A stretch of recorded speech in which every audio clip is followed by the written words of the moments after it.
All right, we're back. Episode 23, Off the Edge. I'm Jake Ellenbogen. He is Cameron Lynch. And today we're continuing a very long series, the longest series I think we've ever done, the positional series. And we're going to be starting off today with the defensive linemen. So we're finally Woo. moving over to Cam's side of the ball, the defensive side of Yeah, the ball. the dark side, And Jake. we're going to be talking about some guys that you may already know, you might not know. And, we spent a lot of time on this. We watched a lot of tape, and, I feel pretty good about my top 10. I know Cam feels good about his. So we'll unveil that soon. Cam, Yeah, how you doing? I'm doing great. Now, I'm most excited about this group, Jake. I think we were talking about it off air, but as playing a linebacker, the defensive linemen were my first line of defense, right? When you think about you going to war, you're going to battle, you bring out that sword, you bring out that armor, like that the defensive line is, I would call it the armor, you know what I mean, when it comes to protecting yourself. So this is one of my favorite groups. We talk about film study. Like I got excited watching these guys, taking notes. I'm taking more notes than normal, Jake. So that's how I knew this is my group. I'm really excited to talk about it. Absolutely. Before we get into that, just letting you guys know that Bet Online is your number one source for all your basketball info, stats, news, and scores. Get the latest odds and lines and the latest matchup reports for this year's NBA playoffs. Bet Online is your sports intel headquarters this season, as we have you covered for all your insider sports wagering needs, from basketball, MLB, NHL, golf to UFC and boxing. The fastest and easiest way to get your betting info, including live betting options and your favorite casino and card games available to play right from your home. Head to the website today or use your mobile device to get in on the action. Be sure to use our promo code BELIEVE to receive your 50% welcome bonus on your first deposit. Bet Online, where the games start. So, Cam, we're starting with honorable mentions here. And I have one that, unfortunately, we only played 10 games last year, dealt with injury. He's been just a model of consistency. This is somebody that really holds it down in the trenches and a guy that plays kind of one of the more thankless nose tackle positions in the league. And this is DJ Reader of the Cincinnati Bengals. Played a little bit with the Texans to start his career, goes to the Bengals. I think he's a really good football player, and I had a hard time leaving him off this list. He's not really a household name as much as he should be, and so that's why it was hard to leave him off, because I love giving him his praise. But I was like, you know what? I'm not going to stress about it because I have him in honorable mentions here, and I'm giving him his Yeah, praise right now. there you go. Let's not stress too much, right? A lot of times when we put out these lists, Jake, people are like, wait, what about this group? I know we were doing offensive line. I just got a message. What about the Panthers? Why are they not in your top 10? I think you had them in like your top 8. And I was like, don't worry, they're in the honorable mentions, right? We respectfully are bringing these guys up. One of the guys that I have on my honorable mentions, Jake, is Leonard Williams, right? Coming out of USC. I know the Jets was his first move. Now it's the Giants, and he's finding his way on that team. Some of the notes I have from Jake, and he's going through this study with these defensive linemen, right? Kind of seeing how they progress. With Leonard Williams, he was second in 2020, he was second in the league with sacks, right? With 13 sacks, crushing it there. First in the league in assisted tackles. So you kind of talk about some of these stats and what do they mean? I think with defensive linemen, of course, the first stat you want to see is sacks, right? So he progressed there a little bit. 13 sacks in 2020, actually digressed. 13 sacks in 2020, 8 sacks in 2021, and only 4 sacks in 2022. That's okay, but he's progressing as a player. And then also too, like I said, you call him Big Cat. So he's playing a position that sometimes when it comes to defensive tackles is people overlook it. Like, unless you're on the end, I'm not really paying attention to you like that. But Leonard Williams, just from the time he stepped into the league and to now, found his way on the top 100 players list as well. So I just want to recognize him here as he's growing at the defensive tackle position. But yeah, like I said, I got Leonard Williams as my honorable mention, and also Derek Brown, Jake. He's one of the guys, 6'5", 320 coming out of Auburn. He's one of my honorable mentions as well. First round pick, 7th pick overall. Some of the notes I have for him is great get off. He's getting off the ball really fast, high motor, and he's a young guy. So I'm excited to see what he's going to do in the league. But those are my honorable mentions there, Jake. Yeah, he came out the same draft as Kinlaw, and I think he kind of got I think Kinlaw was the guy who had a lot of buzz coming in the draft, but Derek Brown was the guy who had better college tape, and I thought he was just a better prospect overall. So, yeah, we'll be talking about Derek Brown, spoiler alert, again, because he did make my top 10. But some honorable mentions here: Kenny Clark, Mr. Reliable. Old reliable with the Green Bay Packers, another nose tackle there. Dayron Payne of the Washington Commanders. Jonathan Allen of the Washington Commanders, who was initially in my top 10. I had a hard time leaving him out, but I did decide to leave him out. And then Vita Vea, who, I feel like he had a little bit of a down year last year. But, he's somebody, just the raw talent he possesses, that crazy, the body type that he has. He Doesn't wear gloves. He doesn't wear gloves, Jake. Like, you see the line that doesn't wear gloves. That's kind of scary. like the reason why I say that, Jake, because they're using their hands on every play against 300-pounders, or more so 600 pounds when you have two of them. And so the fact that you're taking that on with just your hands and your nails, think about the cuts and the scratches, your fingernails getting ripped off. Like, there's so many crazy things that can happen. So the fact that he doesn't use gloves, it's kind of crazy. You look at every D lineman, they have gloves on, but him. So he's a special one.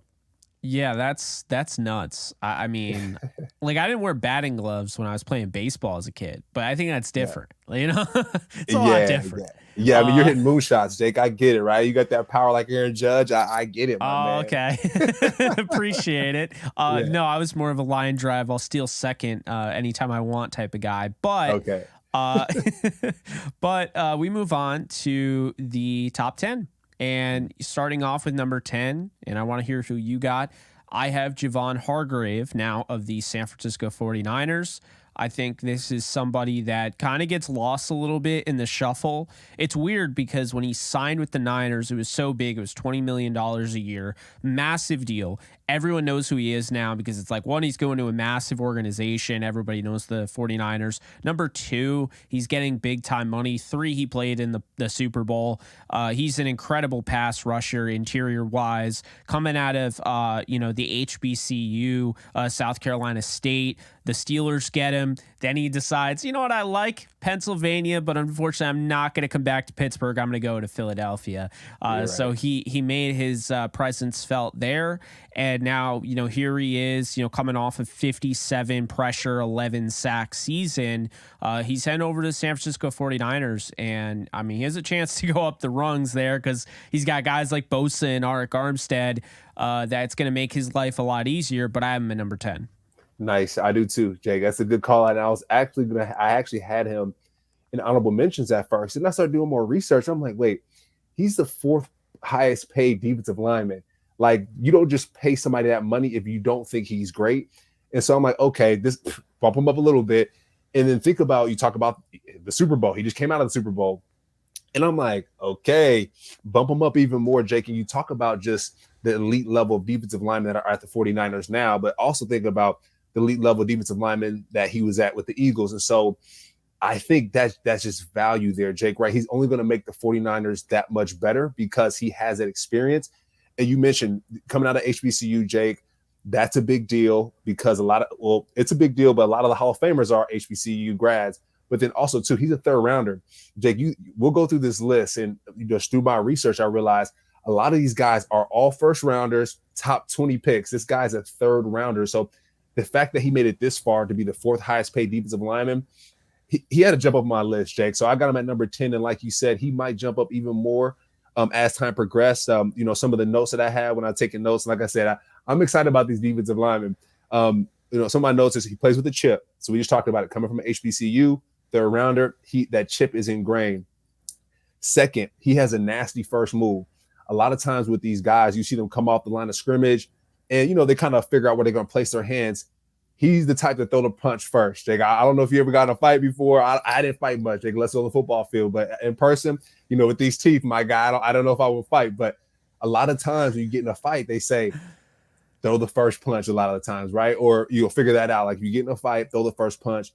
He's that type of guy. When you go to a party, you're in a dark alley, take a guy like Javon Hargrave with you because he's going to get nasty. You can see that in his gameplay. And, with him leaving the Eagles, Jake, just going back to the Eagles and what they've done, them getting Jalen Carter and Nolan Smith, it's now making sense why they got those guys. But I got Javon Hargrave as my number 10.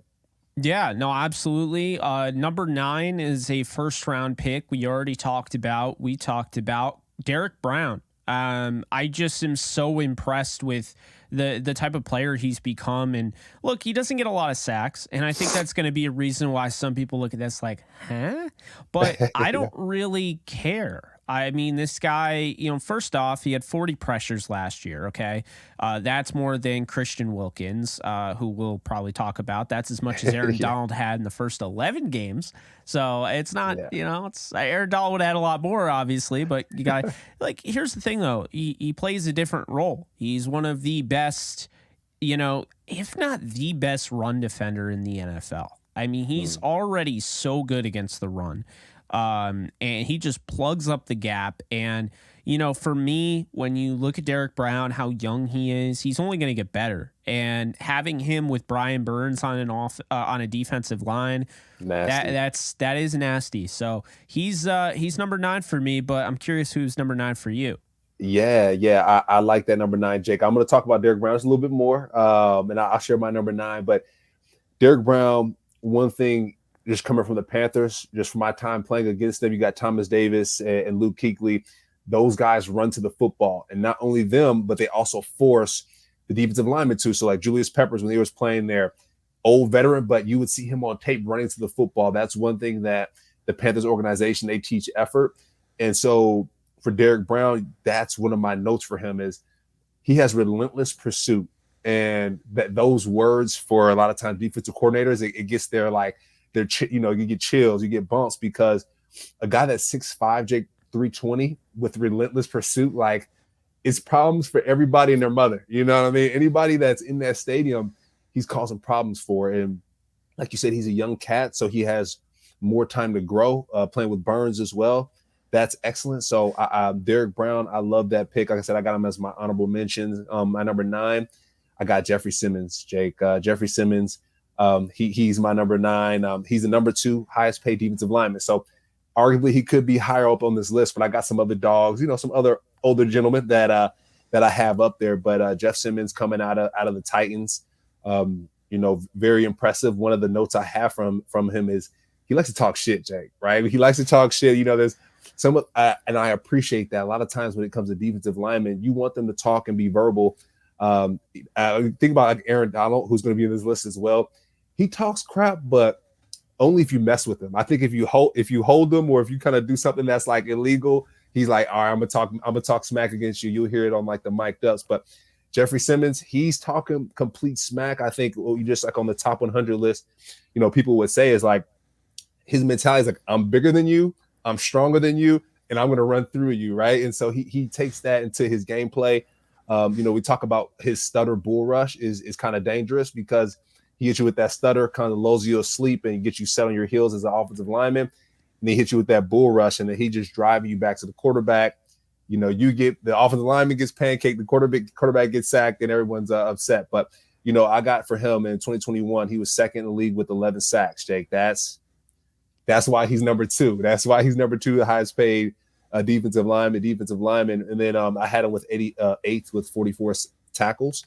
So that's darn impressive. And as you'll see here on the list, tackles don't necessarily mean you're the best defensive lineman, because you'll see some of the best defensive linemen don't have that many tackles, but they have more sacks than tackles. But then in 2022, he was 9th in sacks with 8, and then and also 8th in forced fumbles with 1. So Jeffrey Simmons, he's my guy at number 9. And he's 7th in pressures. So, this is definitely, somebody that can get after it, can rush the passer. You'd like him to be a little bit better, obviously, in the run game, but he's still a good player, good enough. Yeah. So number 8 for me is Christian Wilkins, who I did say earlier that I think Derek Brown could be the best against the run, and he certainly is up there, but if it's not him, then it could be Christian Wilkins. And, I think Wilkins is somebody who is probably going to get dinged a little bit by just the common folk. One, who might not really know who he is.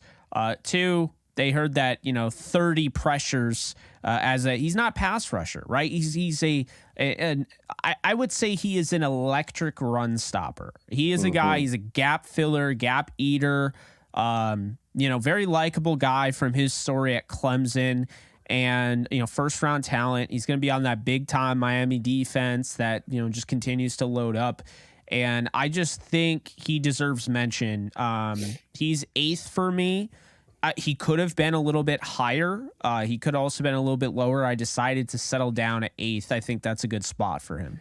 Yeah, no, Christian Wilkins. I remember him when he was at Clemson. So he was one national championship. I think we talked about this before we were on air, but he did the splits, right? Like, it's like, wait, if you're 6'4", 310 and you're doing the splits, like what's going on here, buddy? And so, some of the notes I have from him, he's just super athletic. You'll see on his tape, he has a crazy swim move. Like, he'll hit somebody with a stutter, bull, and then hit him with the swim move, and then he's off to the races.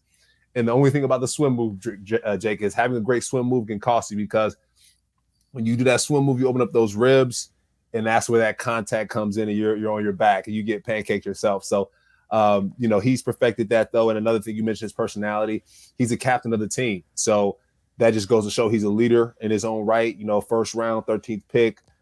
He's leading that team, and that's dang on impressive, Jake, when you're a defensive lineman leading your team. And that can go to your quarterback, it can go to your linebacker or whoever, but it goes to defensive lineman. So that goes to show where he is. And yeah, put him at number 8 because he is a leader.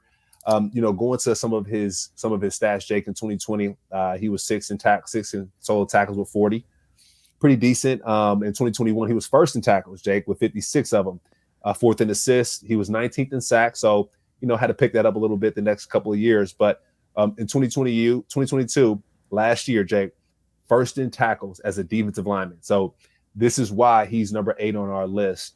And then he was also 1st in assists, so 26. And a lot of times I kind of break down these assists, Jake, where as a defensive lineman, you're not always going to get to the football. So if you're number 1 in assists, that means you're running to the football, right? Relentless pursuit. And that's effort at the end of the day. And those assists, those are all effort tackles. And then 8th and 4th forced fumbles. So only 5 sacks, like you mentioned, not many sacks, but at the end of the day, these guys are built to stop the run and cause some pressures, Jake. So I got Christian at my number 8. Oh, we both had him at number 8. Oh, yep. Cool. Yeah, so we both had Javon Hargrave at 10. We both had Christian Wilkins at 8. I have DeForest Buckner at 7. Nice. The former 49er. Then he gets traded to the Colts. They get Kinlaw. The Colts get the better player. Everybody wins, right? Yeah. Look, DeForest Buckner has just been consistent as all hell. I mean, he really has. He's one of the best players on the Colts. He's one of the best defensive linemen in the league. I'm a big fan of him. I always have been. And I just remember watching just that crazy frame he has. Just watching him out of Oregon. He's just a model of consistency. And I don't know how, but a 295 pounder, 6'7". I mean, the guy's super athletic. And, I just look over the years. He has 59 sacks since 2016. Some might not look at that as a big deal. He started off a little slow in that sack department. He's had 2 double-digit sack seasons. He had 1 year at 13, but then his last 2, he's had 9. So he's been consistent, and every year, PFF seems to have him in like the upper, the high area of this position as far as grades. So when you watch the tape, I mean, you can see this guy, he doesn't give up a lot of missed tackles. I feel like he's gotten better each year in the tackling department, like vice grip for hands. And so, I just look at him. He can help you against the run. He can, he's not the best run defender in the league, but he's a solid run defender. But he's a really good pass rusher. And him next to Grover Stewart on that Indy, defensive line, it's pretty nuts, and it works out for them. So I have DeForest Buckner at 7. I like it. I actually had DeForest Buckner at number 6, Jake. So I'm gonna chat about him a little bit now as well. You said he's 6'7", Jake. He's the tallest guy on the field, right? You look on you turn on the tape, he's the biggest guy out there. So the fact that and I think we mentioned this we talked about our receivers. A lot of times when you're that tall as a receiver, sometimes it doesn't work, even as a defensive lineman. Some of the notes I have for DeForest Buckner is sometimes he gets knocked back a little bit because he's so dang tall, right? The first step he takes, he wants it to be low, but it's not going to be as low as a center or a guard who is 6'2", you know what I mean, who's naturally getting out of the stance. So those are some of the notes I have for him. But like you said, he's always been super consistent and successful. And I think that's the biggest compliment. You think about Calais Campbell as well, who is about 6'7" as well, 6'8", a huge guy. And they're both super consistent in their gameplay. DeForest Buckner, I have, like you mentioned, in 2022 and 2021 with 9 sacks. So he ranks 6th in the league, 7th in the league. So that's where he falls on this list, right? I feel like I want to say the sacks kind of show where you rank on this list, but in the league, he was 6th or 7th in the league in sacks. And then in tackles, Jake, when we talk about 2022 as of last year, he was 3rd in tackles with 50. So that's daggone impressive. You talked about those vice grip hands. He's so tall, no one's really getting away from him. There are some players though that are tall and can't make those tackles, but when he gets that hand out there, he's grabbing someone and bringing them to the ground. So I got DeForest Buckner as my number 6, Jake, and I'm going to pass it to you, and I'll talk about my number 7 after you talk about your number 6. Yeah, so my number 6 is Jeffrey Simmons, Nice. and I think when you look at Simmons' game consistency, again, not the best run defender, more of a pass rusher, had 53 pressures last year as a pass rusher interior wise. That's 7th in the league. And so, when I look at him, he just got a big payday, mainly because he just played 840 snaps and did at a high level on a team that, what's the direction there, right? Yeah. So instead of that, he wants to be a leader. He wants to be a part of this movement. He had every opportunity to bail, but he's sticking with the Titans. I just think at the end of the day, and coming out of the draft, you just knew it. He's just another one of those very athletic interior defensive linemen. And what we're starting to see, and I'm not saying everybody has this origin, but we're starting to see over time is that defensive line, they're getting paid a lot of money. Guys want to be defensive linemen. They'd rather force the contact instead of getting the contact forced on them. And so, I think you've seen it where, tight ends that are 6'6" or whatever are moving to the defensive line, and that athleticism is really helping them and guiding them. It's not to say that Simmons has done this, but there are guys in the draft that we talked about that have. And so I think we're starting to see more and more of that. And I think that's why the athleticism is starting to really jump off the page now, especially because Aaron Donald kind of changed the position in the league, right? What we found is that it's easier to get your hands on a Patrick Mahomes by collapsing the pocket right in front of him so he can't step up than having guys on the outside pressuring him. Doesn't mean the outside pressure doesn't matter. Doesn't mean the edge defenders don't matter. But if you have an elite pass rusher that can come up the middle, it makes it incredibly difficult, especially when you have edge defenders that are winning their battles, because then you have nowhere to go.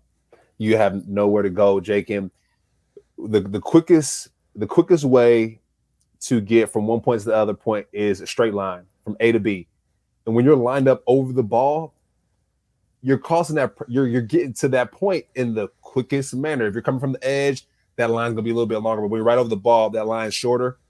And a guy like Aaron Donald, like you said, he's so athletic and he's getting to that point so quick. It doesn't matter who else. It doesn't matter who's around him, but that's why you pay him so much money. That's why he's top on the list here. So you're spot on there, Jake. When it comes to Jeffrey Simmons, he's, like I said, he's someone to pay attention to no matter where he is. He's in Tennessee, so he has no state income tax, so he's seeing a lot of that money, right? We talk about the business of sport. That's a big deal, Jake, to be one of the top guys. And you mentioned he stayed there. He stayed there probably because he can see a lot of his money, right? But you think about someone like Javon Hargrave, who's going to the 49ers now. You're going to San Francisco, you're getting paid $21 million. He probably going to only see about 16, 15 of that $1 million, Jake. California state tax is crazy. It's like 53%, I think, on the income tax. So 50% of that 21, that's close to half. So it hurts my soul even saying that, Jake. It hurts my soul even saying that. But The reason why I bring it up is Simmons probably stayed in Tennessee is because he's going to see more of that money. He's the second highest paid defensive lineman, 23 mil. He's going to see 20 mil, 19 mil, more than just half. So there's a business side to some of these reasons here, or these moves. But my number 7, Jake, I know we talked about my number 6 being DeForest Buckner. My number 7, I had Jonathan Allen, Jake, coming from the Washington football team. And what I'm seeing here, Jake, is a lot of these guys come from the SEC. If you want to be, it feels like if you want to be successful at the defensive line position, go to the SEC, play football, gain some weight, and be explosive and get some sacks. Because, I mean, literally a lot of these guys on this list are all coming from the SEC or coming from the South. I mean, you're getting some Oregon, you're getting some Ohio States, but other than that, these guys are from the down South. And Jonathan Allen coming out of Alabama, he's a captain as well, Jake. I know I always have to call that out, but when you're a defensive lineman, you're a captain, that says a lot, right? That means you're breaking down huddles. That means you're running the show for your team.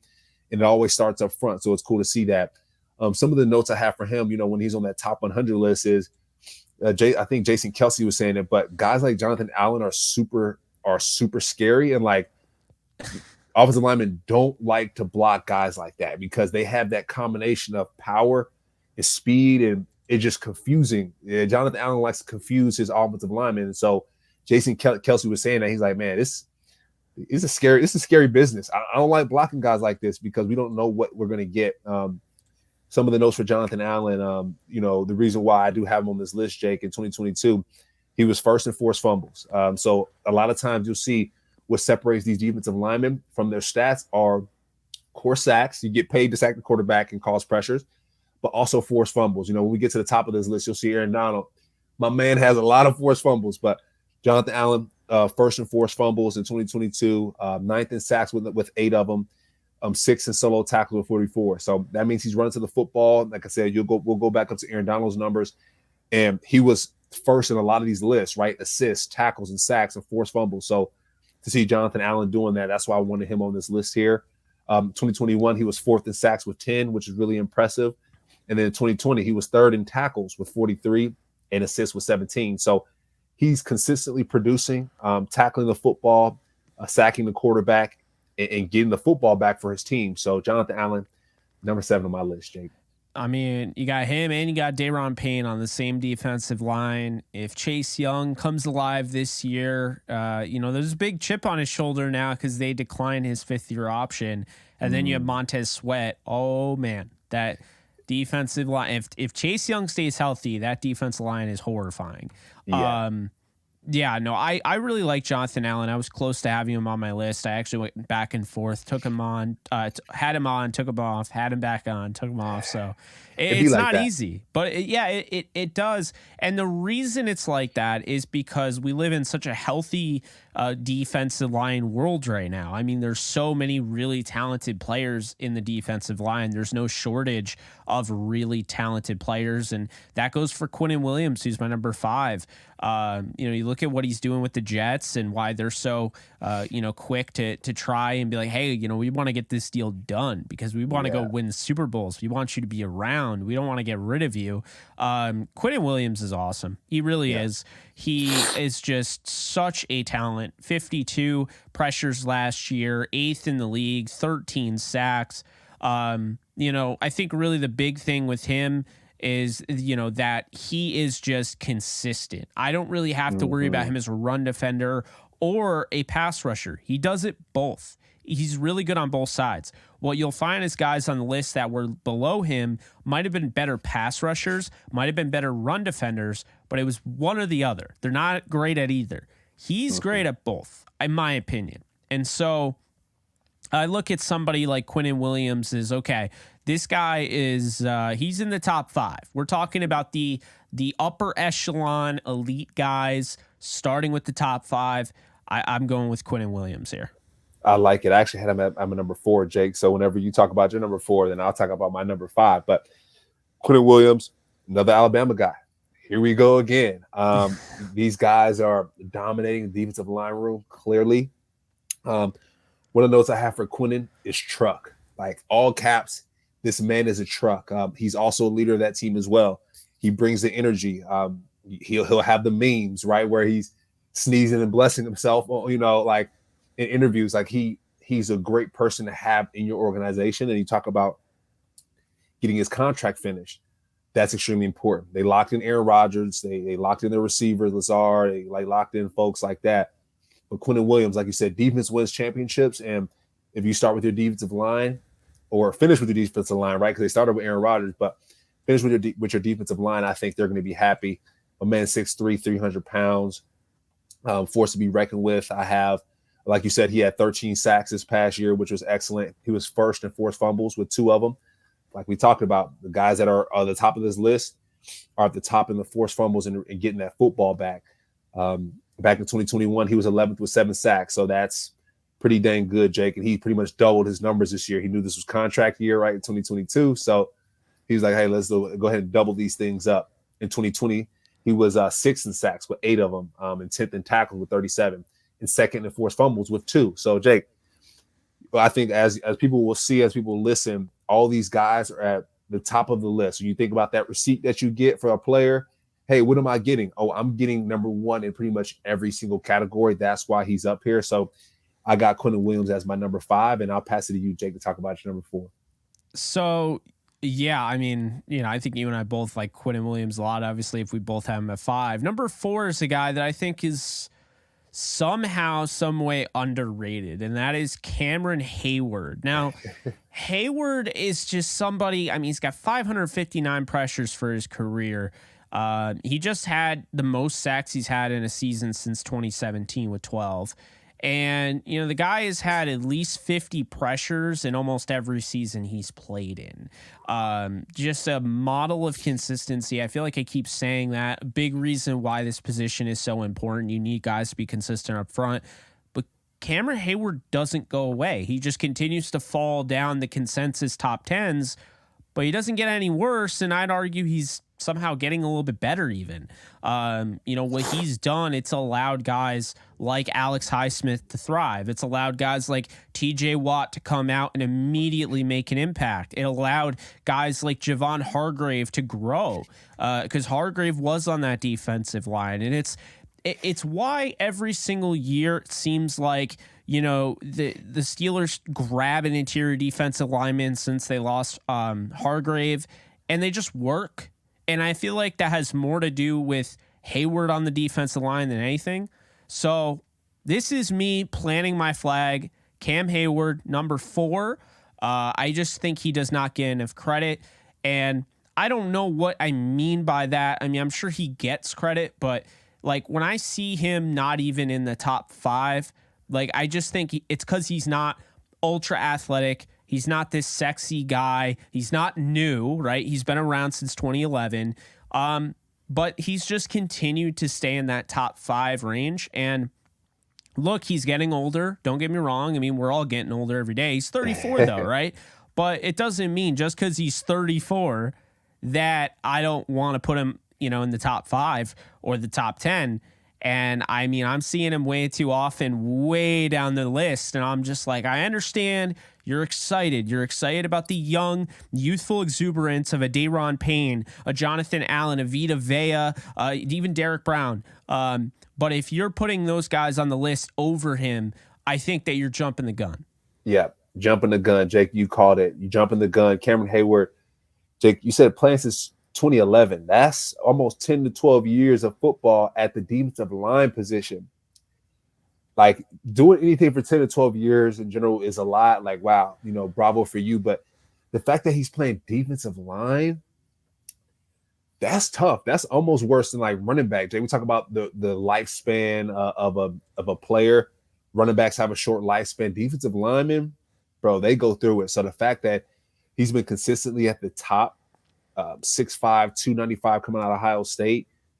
You talk about consistent, Jake. I have on my notes teach tape. You cut Cam Hayward on, it's teach tape. I think you want to teach a young defensive lineman how to play football, how to play defensive line, where to be, what to do. Cut on Cam Hayward, right? He's been doing it for a long time. So he's seen the game change, evolve, and he's always been there. You think I'm not saying like he might be a Hall of Famer, he might not. I'm not sure, Jake, but the type of play he puts out there is worthy of it. And I'm not going to say he's a LeBron James, right? Because you talk about LeBron James, how he's extended his career through many generations, or your Tom Brady, where he's seen it all. Cam Hayward is like one of those just old vets in the game where it's like, man, you play how many years? You survived how long? And you were at the top of the list for that many. Like that's super impressive. And I'm just going to chat through some of the stats, Jake. You talk about 12 sacks this past year, right? The most he's ever had. That's super impressive. He knows he's getting a little bit older, so he's like, you know what? Let me put some numbers up on the board on you, young cat. So I like that from him. 8th in tackles with 42, Jake. 10th in assists with 19. So the fact that he is in the top 10 in tackles at that age, he's running to the football. He's where he needs to be. He can play every position. He can be on the outside, the inside. He can do it all. So like I said, teach tape. If you want your child to play well as a defensive lineman, cut on Cam Hayward's tape, and you're going to see them do that. In 2021, Jake, he was first in tackles with 56. Come on, fam. You're 10, you're 11 in the league, and you're first in tackles as a defensive lineman and 6 in assists, and he's second in sacks back then. So that's 11 sacks, 2021. So like you said, all I'm seeing from him, he's getting better and better each year, and you got to respect the OG like this. I know we're going to talk about defensive ends pretty soon, but you got guys like Von Miller who may not be getting as many sacks as other people, but he's just seasoned, and we know what he can bring to the table. So a guy like Cam Hayward, respect to him. I got him at my number 5, Jake. So just to add a quick thing for Cam Hayward, the guy averages 5.4 missed tackle percentage for his career. I believe I don't have confirmation on this part because we're recording and I just brought it up. I believe that's the highest among all active interior defensive linemen. 4%, let's put it this way. That's 5.4%, right? Aaron Donald is 10%. Missed tackle percentage. Dexter Lawrence is 6.6%. Jeffrey Simmons is 12.6. Chris Jones, 18. What's DeForest Buckner? Is he up there on that list? That I'll check that right now, actually. Okay. Yeah. DeForest Buckner, 8.2. So yeah, I think Cam Hayward is that's insane. The de facto number 1 in terms of, fewest missed tackles currently active in the NFL. That gave me chills, Jake. That's kind of crazy, bro. And you're 10 years in the league, and you're 10 years, 12 years in the league, and you don't that's your missed tackle percentage, bro. That's guys are getting faster, stronger. That's crazy. He has 1 year over 10. But it's 4.7, 3.7, 4.9, 4.7, 8.1, 5.9, 5.8, 2.3, 7.8, 0, and 0. Sick. That's sick. He's only missed 30 tackles in his career. When you think about that, he's played all those seasons. Donald's missed 44. Okay. Dexter Lawrence has already missed 14 in his first 4 seasons. Jeffrey Simmons has missed 23 in his first 4 seasons, right? So then you look at Chris Jones. He's already missed 39. And then you have DeForest Buckner, who's missed 36. So, yeah, I mean, Cameron Hayward does not get enough credit. And yeah, that's is that Hall of Fame? Can we put the man in the Hall of Fame at this point? I mean, that's what I was getting at, is that Cameron Hayward, no doubt about it, is a Hall of Famer. Yeah. There will be players that get kind of overlooked because of Donald's reign, essentially. He's not one of them that should get overlooked. I mean, I think the guys making the decision, even though Torrey Holt's not in the Hall of Fame for whatever reason, and countless others, they can't screw that up. Cam Hayward is going to make the Hall of Fame, probably first ballot, I would imagine. He's incredible. He just doesn't get enough credit. And again, it's probably because he's in the same era as Aaron Donald. I mean, if Aaron Donald didn't exist right now, Cam Hayward's probably the most all-around best defensive lineman. There might be better pass rushers, but yeah. But anyway, it has become the Cam Hayward show. Yeah, I mean, put a pin in it. That's impressive, Jake. That's really impressive. After that, I might have to move him up on my list a little bit at this point. I mean, dang. Well, it's funny because I kind of discredited the three guys that are ahead of him in a way, but I didn't mean to discredit them, just to actually show you that Cam Hayward's missed tackle percentage is insane. Number 3 is Dexter Lawrence. And, this one's interesting for me because I kind of thought up until this year, I didn't think he was that great. I thought this was kind of a bust pick, 6'4", 342, big guy coming out of Clemson. Didn't really like the pick. He's 25 years old. And then all of a sudden, I don't know what happened, but this year he just came alive. This past year, he was the number 1 graded interior defensive lineman according to PFF in 2022. He was just pretty much great at everything. But what surprised me is that while he's more of a run defender, he became an elite pass rusher this year out of that interior spot. 63 pressures coming from the nose tackle spot, 9 sacks. The missed tackle percentage, which it was at 10.3 this year, that is a career high. I just think also what you have to remember, and it's probably why Donald's was so high, is that when you are pursuing as a pass rusher, you're more likely to put yourself out of the play. And so if you get there quick, and you get there too quick, you can overshoot it. And so it's almost like your dominance almost hurts you. And I feel like we've seen that with Donald. Dexter Lawrence, man, shout out to him because I did not see that. His first 3 seasons, I thought he was kind of, all right, he's going to stick around. He's going to be a solid player. I understand that'll be probably some blowback for me having him at number 3. But I think going into 2023, this guy's the 3rd best interior defensive lineman. Right now, the season he just had, I have to assume that's who he is now. Yeah, no, that's it. You're only as great as your last game or your last season, I would say, quote unquote. And Dexter Lawrence had a crazy jump last year, Jake. You talked about it. 9 sacks. He's 7th in sacks with that. So, hey, got to pay attention a little bit. We talk about tackles. He had 45 tackles. He's 5th in tackles. Talk about forced fumbles. He was 1st in forced fumbles. So, the numbers, they don't lie. At the end of the day, they don't lie. Dexter Lawrence coming out of Clemson. We talk about being coming from down south. He's a captain of that team, Jake. So that's another bump, right? He's an energy guy. He's a dancer. He's gonna end up on your highlight tape. The kids in the stadium are gonna start dancing the way he dances because he just brings that level of gravitas to the game. And then we talk about it in 2021 and just kind of, he hasn't been leading the pack, but he's been consistent. We talk about the tackles. He was 15th in tackles with 40 of them. In 2021, he was in 2020, he was 10th in tackles with 37, 14 assists. So, like I said, he's been consistent, Jake. He has never popped off the page, but this past year, probably the best year of his career. And you can't deny him at this point. You can't deny him. His numbers are too good. You can't deny him. So I got Dexter Lawrence, Jake, at my number 3 as well. And the way, also too, I'm going to say this, the way that the Giants emerged, making the playoffs. Of course, you got Daniel Jones, you got the big contract, you got your coaches, and you got all that greatness, Saquon.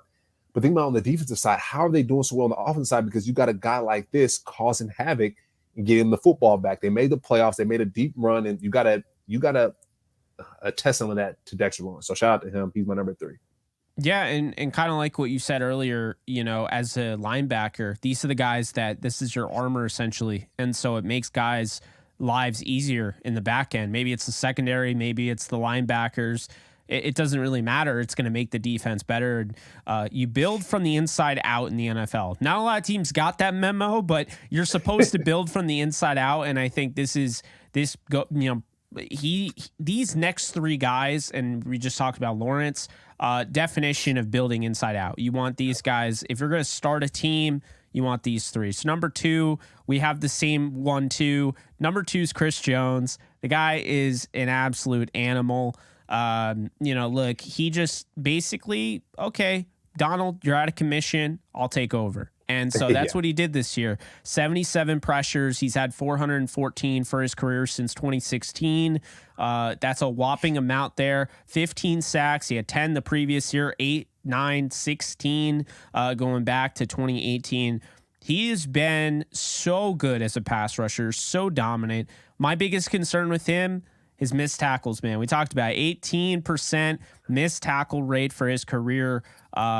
He's in the double digits every single season. So I think once he gets that down where if it clicks at any point soon where all of a sudden now he's this dominant tackler, I just don't know if Donald's not going to be around forever.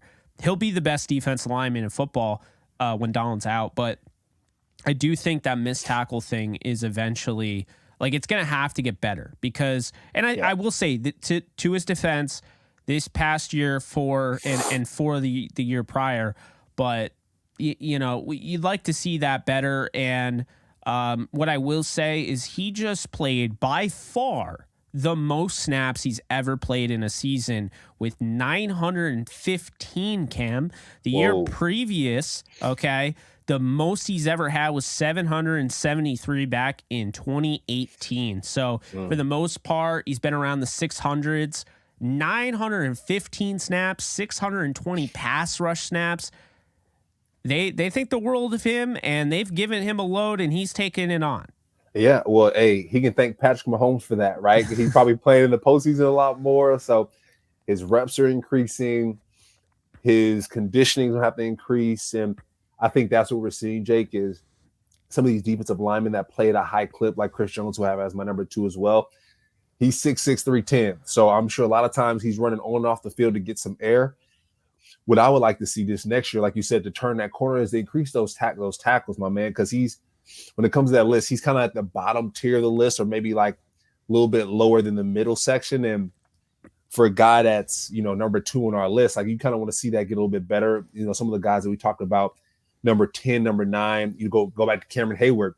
They're leading the league in tackles because they're doing the little things right. I think you get guys like Chris Jones. I played with Chandler Jones, actually. Think about Jones's. And Chandler always say, I'm the sack man, right? Sack man. Yeah, that's me. And I think Chris Jones is the same way, where he's going to play football and he's looking to get sacks. Don't talk to me unless I'm sacking the quarterback, right? Everybody else can tackle, but I'm looking to sack the quarterback. And not saying that that's his mentality, but I would love to see, him take a note from Cameron Hayward's page. Like, hey, let me tighten up on my tackles a little bit. So that was a little disappointing, but Chris Jones, he's one of those players, Jake, we talk about home run ability for running backs. That's him as a defensive lineman. You see his hand placement. I mean, he's 6'6", 310, Jake. He's one of the bigger guys outside of Buckner, but he places his hand so perfect on people. Sometimes it's not even funny. It's like, wait, how did you get that placement? And so his hand placement is kind of crazy. He moves people around like it's nobody's business. So, like I said, I have for my notes for him crazy playmaking ability. 15 sacks last year. He was first. He was first in forced fumbles. The year before that, he was second in forced fumbles with 2. He was 6th in sacks. My man, he'd be crushing it, Jake. So I know you have your number 1, who's probably my number 1 as well. So excited to finish it off with that. Yeah, I mean, you played with him. It's Aaron Donald. Yeah. I mean, I think he's the greatest player of all time. I know, everyone calls Tom Brady the GOAT, but I mean, who's the better player? I think there's never been a more dominant player than Aaron Donald, period. We've always had, is Peyton Manning a better regular season quarterback than Tom Brady? That's actually been an argument. Like Aaron Rodgers, right? That's always been like a regular season argument.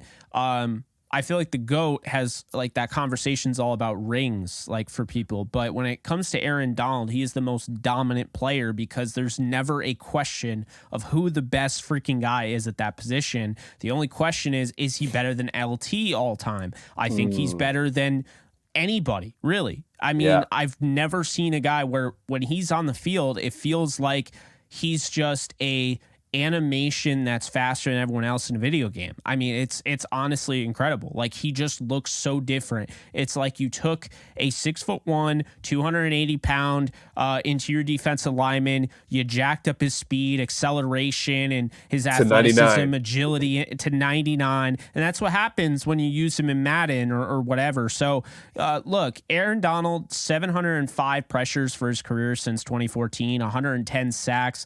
Up until this past year where he got hurt and it was just a complete down season just for everybody. He still was having a good year. His worst of his career probably, but still before that, 15 sacks, 14 sacks, 21, 12. I mean, Sick. He's been unbelievable. And, I just think when you look at, 22 forced fumbles, this is just, if you were going to build your team around anybody in their prime, you're normally going to pick a quarterback. But if you have a chance to get Aaron Donald, you actually have to make a a true decision on that. And that's the thing that's crazy to me, is that Aaron Donald got to the point where he's better. He's almost as big as a quarterback, depending on who you're looking at. Yeah. And that's how you know he's number one. And he's by far number one. I think Chris Jones, he had a really good year and took off with, Donald out of commission. But nothing changed, my friend. Aaron Donald is not leaving number one until he's out of the league. Yeah, no, I think Jake, I think he's going to get better. That's the scary part. You talk about him being the best of all time. I'm going to agree. I'm going to say second because Tom Brady, talk about the quarterback thing. I'm going to say Tom Brady, but I think Aaron's second of all time. And Jake, can you show us what kind of jersey you have on, the Laker jersey, really quick? Is that a LeBron James? No, it's Westbrook. Oh, okay. I thought it was a LeBron James jersey, but think about guys like LeBron. Aaron is doing, I think we're lucky because we're living at the same time LeBron is living, and we're living the same time that Aaron Donald is living. Aaron Rodgers, but it's two in the same, right? You think about your Michael Jordan, you think about your LT, whatever, or whoever else, right? You think about your LeBron and Aaron Judge. I mean, Aaron Serena Judge, Williams, Michael Phelps. There's so many. Aaron Judge is 6'7". Aaron Donald, diving into the wall to make a diving catch or whatever, and then hitting 62 home runs. I mean, we're living in a really good era of sports. Mm-hmm. And I just think like Donald, like instead of being annoyed that, okay, he's number one, I don't like the Rams or whatever, just appreciate greatness. Cause a guy like that, we hear it all the time during the draft circuit. Oh, it's the next Aaron Donald. There isn't a next Aaron Donald. We're probably never going to see anything like this again because his work ethic is as big as his athleticism. And that is something that can't be said for a lot of these guys. Oh, yeah, the work ethic's there, but they don't have the athleticism. They have the athleticism, but they don't have the work ethic. Donald has both. And I don't know if anybody works as hard as he does, just based on some of the videos we've seen. Wow. But mic drop, Jake. Mic drop. But that brings us to our last point in this show. We're going to give a happy birthday again. It's a Ram, man. It's the best guy who was born on June 5th in NFL history, and it's not really close. It's Big Game Torrey Holt, who should be in the Hall of Fame. He turns 47 today. Happy birthday to Big Game Torrey Holt out of North Carolina State. He joined the greatest show on turf and didn't miss a beat. I mean, the guy had 788 yards his first year, then had 1,600 yards, which was one of the best seasons of his career, his second year in the league. Finished with over 13,000, had 74 touchdowns, had 920 receptions. He played the majority of his career with the Rams, 10 years, then played 1 year with the Jaguars. And I think he signed with the Patriots, but he didn't really do anything there. I don't think he made a team or anything like that. But Torrey Holt belongs in the Hall of Fame. He's a good dude, and he never fixed, fun fact, his dislocated pinky. He still has that, or whatever finger he dislocated. He still has that, and it's gross, but I respect it.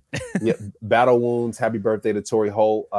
Great family. His brother's great. He's great. Enjoy the day. So that's going to do it. We hope you guys enjoyed this defensive line episode. Next time, we'll have the edge defenders. It's going to be a lot of fun, a lot of guys to talk about, a lot of very talented, very athletic guys. So tune in for that. Be sure to like, subscribe, rate, review, all of that. Special thanks to Bet Online. You can go follow me at Jake Ellenbogen. You can follow Cam at CameronLynch50. And you can follow the channel at Off the Edge Show. We'll see you guys later. Take care. Peace.